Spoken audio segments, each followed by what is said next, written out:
معنا هذا التقرير الأستاذ نبيل فقيه معنا. أستاذ نبيل، استمعت إلى التقرير مجمل جبهات مشتعلة تحقق انتصارات بدءا من المخا وذباب وتعز ومرورا بجبهة المتون التي كان لها انتصار قوي في الأمس، واليوم الأبطال يواصلون الانتصارات أبطال الجيش الوطني والمقاومة. أيضا عسيلان في شبوة مقتل عديد من الحوثيين. كيف ترى هذه الانتصارات على وقع الحسم العسكري؟ أخي مصطفى، هو المعارك في كل مكان هي بالأخير هدفها وتصب نحو الهدف الرئيسي، هو تحرير اليمن من الانقلابيين وتطهير اليمن مما أصابها في 21 سبتمبر، واحتلت اليمن بأكملها وبدل وانحازت الشرعية والمشاكل التي ترتبت عليها الحرب وقيام عاصفة الحج. فالهدف الرئيسي للجيش اليمني الذي تكون وما زال يتكون اليوم وفي إعداد تدريبات كاملة واستعدادات لصنعاء وتطهير اليمن، وكما يصرح بالأخ الرئيس ومصادر كبيرة في الدولة أن هو نحو اليمن الاتحادي، والمشروع الذي أعلن عنه اليمنيين في مؤتمر الحوار باليمن الاتحادي.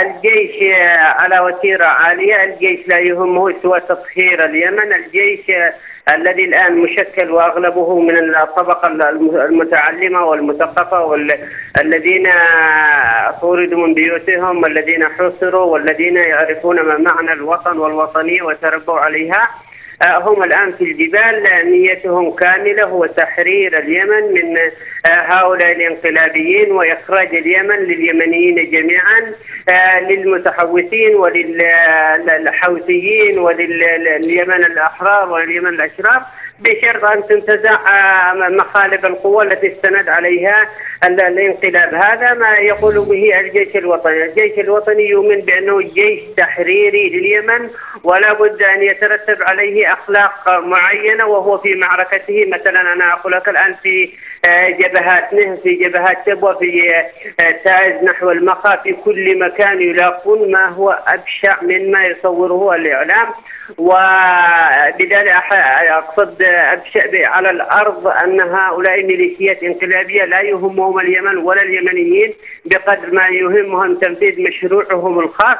فلذلك ترى الألغام، ترى الجرائم، والجيش الوطني لا يستطيع أن يعمل بالمثل. ألغام لأنه سلاح الجبناء، فلذلك يتم تحرير سبات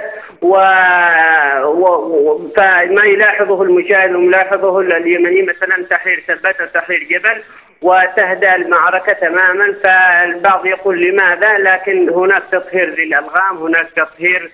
أنت لا تستطيع أن تضرب عليهم للبيوت، لا تستطيع أن تداهم قرى بكل الأسلحة ويتضرر المدنيين. أنت جيش تحريري بالأخير. لابد أن تتحلى بأخلاق، لابد أن محسوبة أصلا عليك فيما بعد، لكن هؤلاء ميليشياتهم ذاهبون وستنتزع مخالبهم القوية والأسلحة، وبالأخير سيعيشوا مواطنين. أستاذ نبيل، إذا بدأنا من جبهة ذباب المخا، الجيش الوطني تقدم في عدة مناطق. السؤال إلى أين وصل الجيش الوطني والمقاومة في جبهة ذباب والمخا وأيضا في جبهة مقبنة تعز؟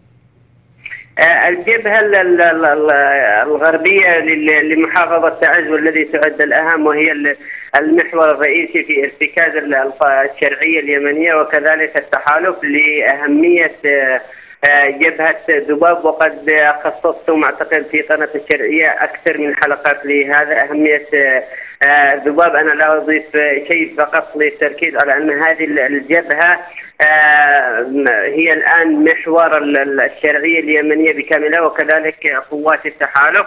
لما للخط الدولي هناك للخط الدولي من أهمية قصوى، فالجبهة ما زالت تعمل واستطاعوا أن يتقدموا نحو المخا، والآن يعني بعد أيام ستحرر المخا.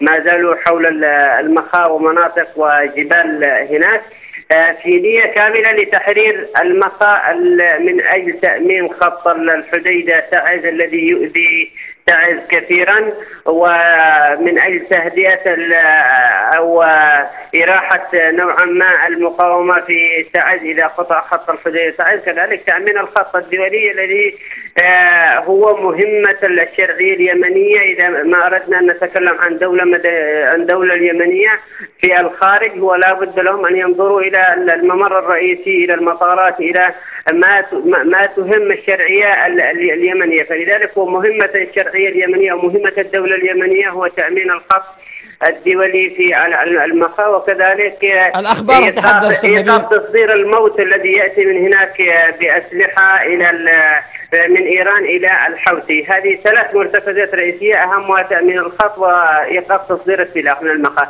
قريبا ستعلن إن شاء الله المخا. ما زالت المعارف هناك وما زالت الإعدادات، ولا تعرف إلى الإعلام نوع الإعدادات، لكن ما نسمعه عن الانتصارات نسجله نحن في المركز الإعلامي. نعم. إذا نحن نتحدث أيضا عن قطع خط الحديدة تعز عن طريق جبهة مقبنة. الأخبار توارد من هناك بأن مصنع اسمنت البرح والكسارات باتت تحت الخط الناري أو القوة النارية للجيش الوطني والمقاومة. ما أهمية جبهة مقبنة التي تشرف على أكثر من مديرية، منها مديرية المخا وموزع وأيضا الوازعية، يعني هي مرتبطة معها بشكل كبير جدا؟ هي بالفعل ما ذكرته خط جبهة مقبنة وكذلك مصنع الاسمنت البرح، هي لمن لا يعرف الجغرافية هي على خط مصنع البرح وعلى خط الامتداد الذي يؤدي إلى الحديدة أو يؤدي إلى المقا ثم الحديدة. هو طريق واحد يخرج من تعز يتفرع منه إلى المقا فيما بعد مصنع البرح وكذلك إلى الحديدة. فإذا ما قطع هذا الخط تماما ستحاصر الميليشيات في تعز من الجهة الغربية، وهي الأهم. لم يبقى أن يكون نعم. أستاذ نبيل اعذرني عن المقاطعة، يبقى معنا دهم من الفاصل. سنعود بعد الفاصل للتفصيل في جبهة تعز وأيضا بقية الجبهات، عسيلان، الجوف، أيضا حتى جبهة نهم وصرواح. ولكن بعد الفاصل مشاهدي الكرام سنذهب إلى فاصل ثم نعود لمتابعة هذه الحلقة، يبقوا معنا.